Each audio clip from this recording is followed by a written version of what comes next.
கர்த்தருக்குள் அன்பான தேவ பிள்ளைகளே, ஆண்டவரும் இரட்சகருமாகிய இயேசுவின் நாமத்தில் உங்களுக்கு என் அன்பின் வாழ்த்துக்கள்.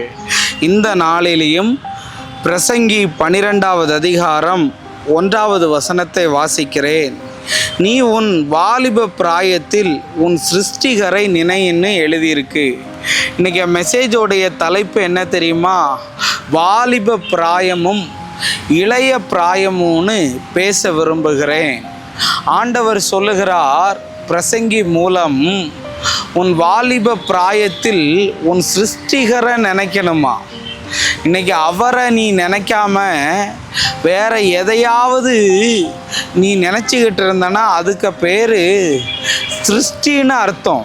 சிருஷ்டிகர் வேற, சிருஷ்டி வேற. இன்னைக்கு ஆண்டவர் சொல்கிறாரு, நீ அவரை நினைக்கணும்னு ஆண்டவர் சொல்லுகிறார்.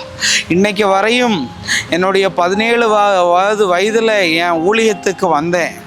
இன்னைக்கு வரையும் எந்த காரியம் செஞ்சாலும், என் மேரேஜ் விஷயங்களாக இருக்கட்டும், இல்லாட்டி என்னுடைய படிப்பு விஷயங்களாக இருக்கட்டும், என்னுடைய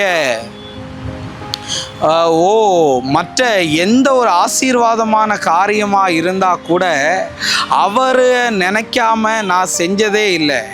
அவரை நான் நினைக்கிறதுனால அவரும் எல்லா இடத்துலையும் என்ன நினைக்கிறார். இன்றைக்கி வாலிப தம்பி, வாலிப தங்கச்சி, அவரை நினைக்கக்கூடாத அளவுக்கு வேற யாரையாவது நீ நினச்சிக்கிட்டு இருந்தனா உன் வாழ்க்கை எல்லாராலையும் மறக்கப்பட்டு போயிடும். இன்றைக்கி நிறைய பேர் சொல்லுவான், அவன் ஞாபகமாகவே இருக்குது, அவளுடைய நினைவாகவே இருக்குது, அவன் பேசினது ஞாபகத்துக்கு வருது, அவன் பழகுனது ஞாபகத்துக்கு வருது, அப்படியெல்லாம் லேசில் மறக்க முடியாதுன்னு. இன்றைக்கி நான் உங்ககிட்ட சொல்ல வரேன், அதையெல்லாம் மறக்கணுன்னா நீ இவரை நினச்சனா அது முடியும். இன்னொரு வசனத்தை காண்பிக்கிறேன். புலம்பல் 3வது அதிகாரம் 27வது வசனத்தில், தன் இளம் பிராயத்தில் நுகத்தை சுமக்கிறது மனுஷனுக்கு நல்லதான். இளம் பிராயத்தில், நான்லாம் 17 வயசில் ஊழியத்திற்கு வர்றதுக்கு முன்னாடி கஷ்டம்னா என்னன்னு தெரியறதுக்கு கொத்தனார் கூட வேலைக்கு போனேன். ஒரு மூட்டையோடைய சிமெண்ட்டு 50 கிலோ தலையில் தூக்கி தந்தபோது திண்டாட்ட ஆடினேன். என்னால் ஒரு சிமெண்ட்டை தூக்க முடியலை. ஏன் தெரியுமா? யாராவது கஷ்டப்பட்டுட்டு வந்து உங்கள்கிட்ட 1 ரூபா தந்தாலும் அதோடைய வேல்யூ என்னன்னு தெரியணும்னு.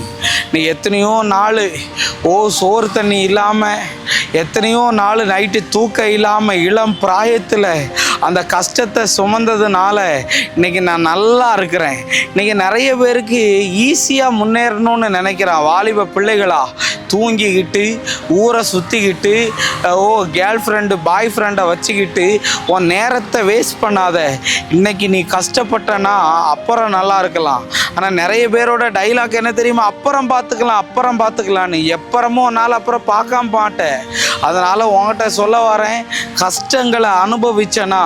யோசேப்பு 17 வயதில் கஷ்டத்தை ஆரம்பித்தான். தாவீது 17 வயதில் கஷ்டத்தை ஆரம்பித்தான். ஆனால் அவர்களுடைய வாழ்க்கையெல்லாம் தேவன் வாலிப வயதில் உயர்த்த ஆரம்பித்தார் அல்லவா? இன்னைக்கு இளம் பிராயத்தில் எனக்கு ஏன் இந்த பாடுகள், எனக்கு ஏன் இந்த வேதனைகள், எனக்கு ஏன் இந்த டிப்ரெஷன், எனக்கு ஏன் இந்த பாவங்கள்னு சொல்லி அழுதுகிட்டு இருக்கிறையா? இளம் பிராயத்தில், வாலிப பிராயத்தில் கஷ்டத்தையும் அவரையும் நீ நினைத்தால் நிச்சயமாக உன் வாழ்க்கை நல்லா இருக்கும். நான் ஜெபம் பண்ணுறேன். அன்பான ஆண்டவரே, இந்த நேரத்துக்காக நன்றி. இதை பார்த்து கொண்டு கேட்டுக்கொண்டு இருக்கிற ஒவ்வொரு வாலிப பிள்ளைகளையும் கர்த்தர் தொடுவீராக. எல்லா தடைகளையும் மாற பண்ணும். இயேசுவின் நாமத்தில் வேண்டுகிறேன் நல்ல பிதாவே. ஆமேன், ஆமேன், ஆமேன்.